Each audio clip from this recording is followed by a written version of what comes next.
Okay, let's jump straight in.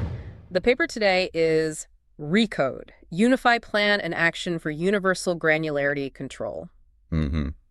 And the core problem they're tackling, it's something pretty fundamental for current LL agents. Think about systems like React. They tend to draw this really hard line, right, between high-level planning and low-level acting. Exactly. And that strict separation, it causes real problems. Agents just can't fluidly switch gears. Like Yeah. going from, I need to make breakfast, down to the tiny step of actually cracking an egg.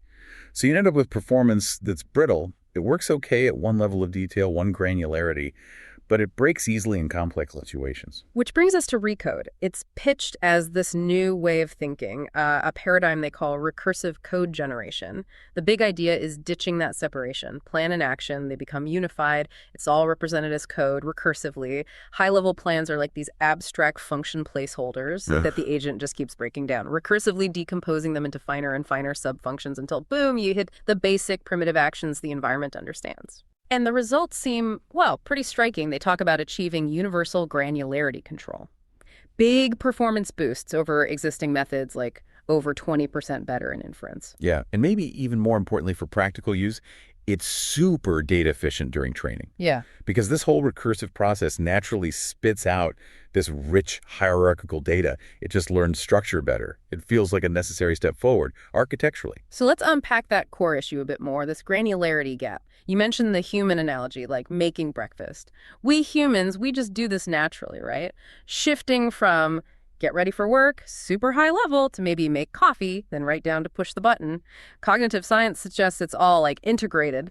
Right, and that's the total opposite of how most LLM agents are built today. Take React reasoning and action as this strict back and forth. Think a bit, do a tiny action. Think a bit, do another tiny action. It's step by step, always at the finest grain. It sort of forces the agent to live down in the weeds, making these micro decisions without much room for, strategic big picture thinking. Yeah, it's like they have to micromanage every single thought process, which sounds incredibly inefficient, especially for anything complex or long. It absolutely is, and computationally expensive. Yeah.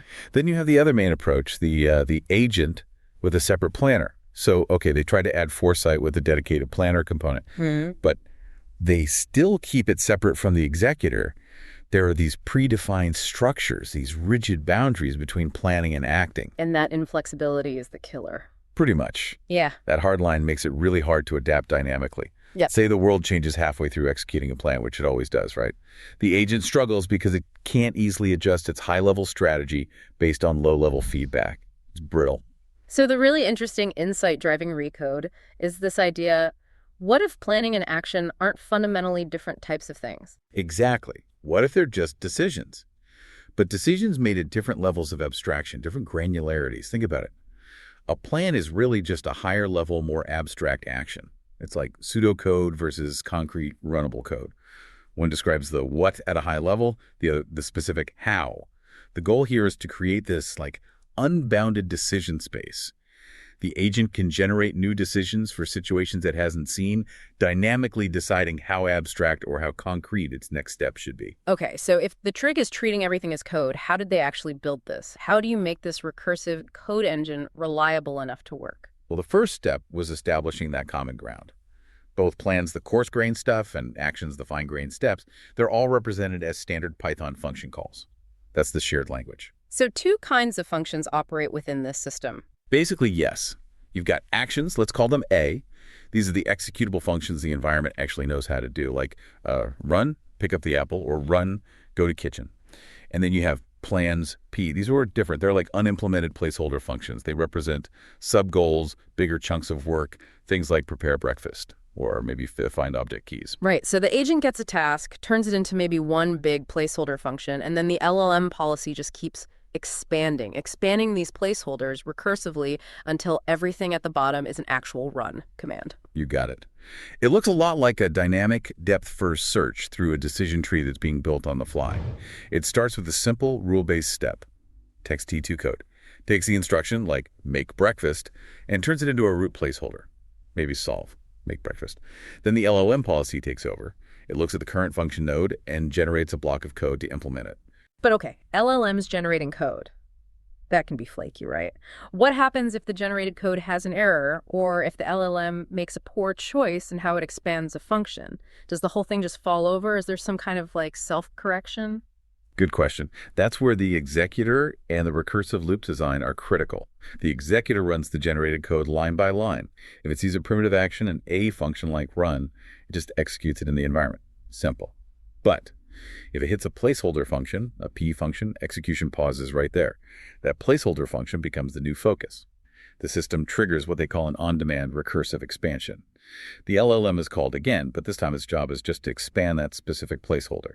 This loop repeats, expand, execute, hit a placeholder, expand that one dynamically, breaking the task down until only executable actions remain at the leaves. Okay, makes sense conceptually, but let's get into the engineering weeds. Making an LLM reliably execute potentially deep nested function calls sounds challenging. What did they build in to make ReCode robust? Yeah, robustness was definitely a major focus. The first big piece is context management. They set up a single, unified variable namespace that stays consistent throughout the whole execution. But here's the clever bit. The policy model, the LLM making the decisions, it only gets to see the current state of the variables, not the whole history of executions. Wait, hang on, only the current state. Doesn't that risk the agent losing track of the bigger picture? Like, if it needs some info from way earlier, it has to have explicitly saved it. What if it forgets or the variable management goes wrong? That's exactly the point. It's a deliberate design choice. It forces the agent to be structured and intentional. If the information is important for later, the LLM must generate code to explicitly save it, like observation, run, look around. It can't just implicitly rely on a massive context window holding everything. It has to consciously manage its working memory through the code it generates. It acts as a really strong regularizer, pushing the model towards better, more structured planning. Ah, okay. That's actually quite smart. It forces the agent to be explicit about its state and memory, rather than implicitly relying on the context window like a crutch. Precisely. The second safeguard is error handling. LM-generated code breaks. It just does. So they built in a self-correction loop for inference time. If a generated code block fails during execution, throws an error, the system doesn't just give up. It catches the error, takes the traceback message, and feeds it back to the LLM policy as additional context. Then it asks the LLM to try again, essentially saying, hey, that didn't work. Here's the error. Try generating a fix. It allows the agent to debug its own mistakes on the fly. Okay, that's crucial. And I assume there's something to stop it getting stuck in infinite loops or recursing forever. Yep, the third safeguard, recursion control. They put a hard limit on the maximum recursion depth. For the benchmarks, they set it to 10. This is vital. It prevents the agent from going down rabbit holes forever, ensuring the process eventually terminates, even if it hasn't perfectly solved the task. It's a balance between allowing complex decomposition and guaranteeing practicality. Now, you mentioned earlier that this recursive structure naturally generates really good training data. Can you expand on that? What's the advantage? The structure is the advantage. Because ReCode builds this execution tree dynamically, the trace of that execution is inherently structured, hierarchical data. It captures the entire decision process from the high-level strategic goal down through mid-level plans to the specific primitive actions. It's multi-granularity data right out of the box. When you use this kind of data for fine-tuning, the agent learns task decomposition much more effectively. It sees the connection between the strategy and the tactics.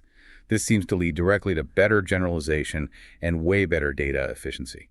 All right, let's look at the proof. Time for the results. They tested ReCode in 3 pretty diverse and complex simulated environments, right? Yeah, they really put it through its paces.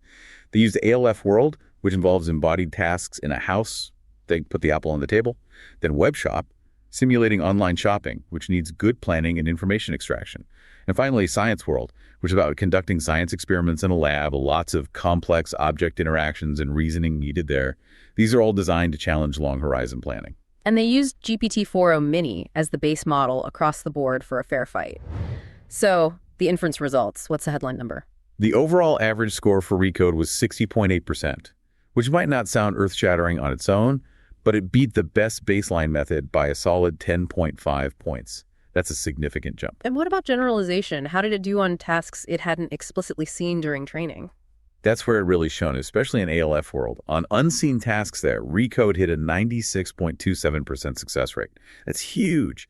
It strongly suggests the hierarchical structure it learned actually helps it adapt to new situations, not just memorize training examples. Okay, let's pause there because there's a number in the paper that jumped out at me, the cost. They claim ReCode trajectories were on average like 79% cheaper than React and 84% cheaper than another method, Codact. Yeah. That's almost unbelievable savings. How? It comes down to the abstraction. Think about React. It generates lots of step-by-step reasoning tokens, right?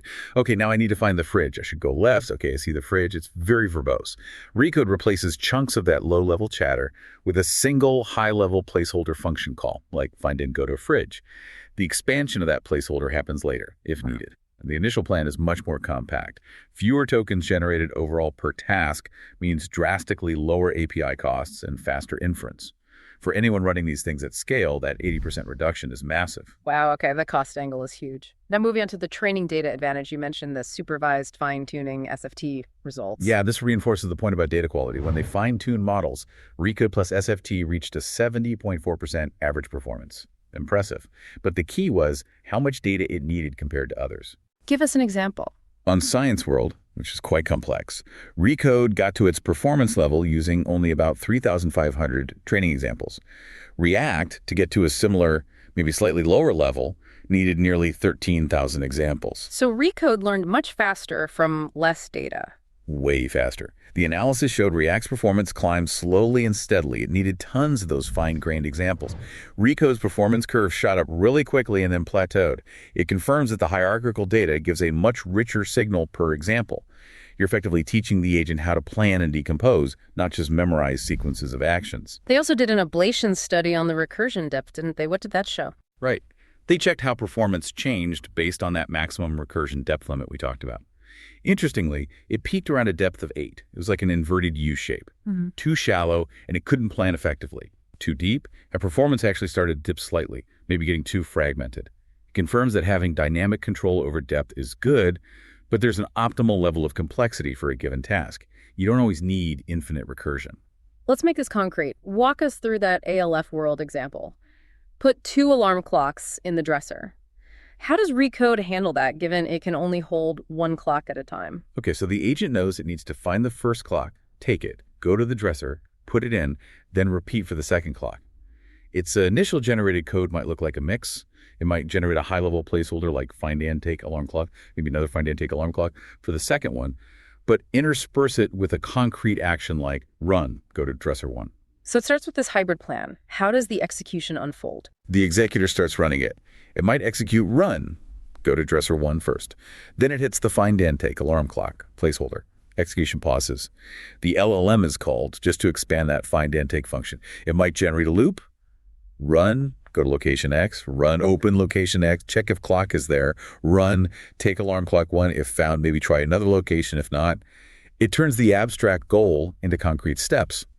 Once that expansion finishes successfully, it finds it takes the first clock, control returns to the main executor, which continues with the rest of the plan, eventually hitting the second find and take and repeating the expansion process. That really shows the seamless flow, doesn't it? Shifting from the overall strategy, get 2 clocks, down to the specific actions needed for each subpart, search this cabinet, all within that single code framework. Robustness and efficiency combined. Exactly. It navigates the hierarchy naturally. So it sounds incredibly promising, but no silver bullet, right?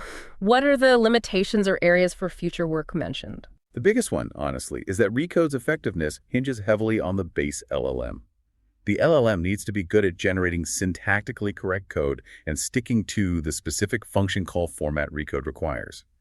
If the underlying model isn't a strong coder or struggles to follow the structural rules, the quality of the plans and actions generated can degrade pretty quickly. It's sensitive to the base model's capabilities. Which kind of begs the question. If this framework is so powerful, maybe we shouldn't just be telling existing models to use it via prompting. Maybe models should be trained specifically to think and operate this way. That's precisely where they point for future research. They talk about needing to enhance the LLM's intrinsic ability to work within ReCode. This could mean specialized pre-training or fine-tuning, making the LLM a native ReCode planner executor from the ground up. They also mentioned exploring reinforcement learning. Imagine rewarding the agent not just for succeeding at the task, but for coming up with efficient and elegant hierarchical plans within the ReCode structure, and of course, making the whole framework even more robust to the inevitable code generation errors. So wrapping up, ReCode really represents a fundamental shift, moving away from seeing planning and acting as separate stages, and instead viewing planning as just high-level abstract action. Unifying them in code unlocks this dynamic control over granularity. It definitely forces a rethink. And it leads to this interesting final thought for you, the listener, especially if you're building or working with these agents. Consider this.